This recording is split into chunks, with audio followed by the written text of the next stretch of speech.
વરસાદે 4 દિવસથી વિરામ લીધો છે છતાં ડભોઈ વન વિભાગ કચેરી ખાતે વરસાદી પાણી ગુંઠણ ઉપર ભરાઈ રહેલા હોવાથી હાલ વન વિભાગ કચેરી બંધ હાલતમાં નજરે પડે છે. નગરપાલિકા તંત્રની બેદરકારીના કારણે કર્મચારી અને અરજદારોને હાલાકી ભોગવી પડે છે.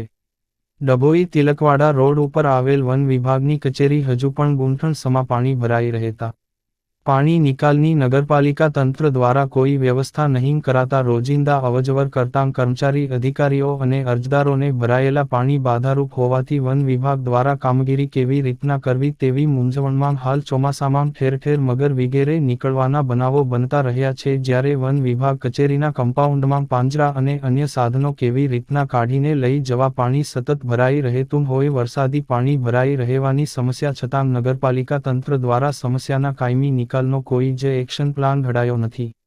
નગરપાલિકા તંત્ર આ બાબતે આંખ આડા કાન કરી રહ્યા છે.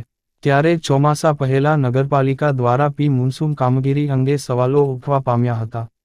ત્યારે વન વિભાગના અધિકારી કર્મચારીઓ લાચાર બની કેવી રીતે કામગીરી કરવી તેવી મૂંઝવણોમાં મુકાઈ ગયા હતા. રિપોર્ટર અફઝલ રજા ખત્રી, GPK ન્યૂઝ.